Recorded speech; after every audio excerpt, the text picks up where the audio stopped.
विद्यार्थी जीवन में पढ़ाई और भक्ति का कितना कितना महत्व है और दोनों को किस तरह बैलेंस किया जा सकता है?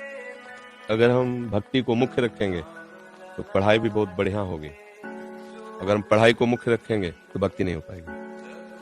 भक्ति को मुख्य रखेंगे तो पढ़ाई बहुत दूर की होगी, क्योंकि भक्ति बुद्धि को शुद्ध करती है और एकाग्र करती है। जहां शुद्ध और एकाग्र बुद्धि से लगाएंगे तो हमें सब याद हो जाएगा, हमारा दिमाग काम करेगा। ब्राह्मी पीने की जरूरत नहीं नाम जापक को, उसकी बुद्धि बलवान हो जाती है, उसकी स्मृति जागृत हो जाती है। जैसे गीता सुनने के बाद अर्जुन जी ने भगवान से कहा, आपकी कृपा प्रसाद से हे गोविंद हे अच्युत मेरी स्मृति जागृत हो गई। तो जो हमारी बुद्धि कमजोर है उसमें भगवान योग बल दे देते हैं। जो मेरा नाम जब करता है मैं उसकी बुद्धि में योग बल दे देता हूं। अब योग बल से लोक लोकांतर की बातें जानी जा सकती, पढ़ाई लिखाई तो बहुत छोटी बात है। तो नाम जब करते हुए जब पढ़ो तो उसे भगवान का ही कार्य मान करके खूब मनोयोग से पढ़ो। खाली समय में खूब नाम जप करो और उस पढ़ाई को भी प्रभु को अर्पित कर दो कि हे प्रभु 2 घंटे से पढ़ रहा हूँ, ये 2 घंटे की पढ़ाई रूपी सेवा आपके चरणों में, बहुत बढ़िया जीवन हो जाएगा।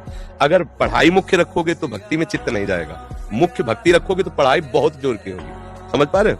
हाँ। और गंदे आचरणों वाले बच्चों से संग न करना, गंदा खान पान गंदी बातें, समझ रहे हो ना, तो फिर भक्ति में मन लगेगा।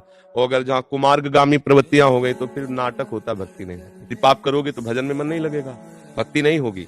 तो अच्छे आचरण करो, गंदे बच्चों से, गंदे भोजन से, गंदे दृश्यों से बचो, तो पढ़ाई में मन लग जाए।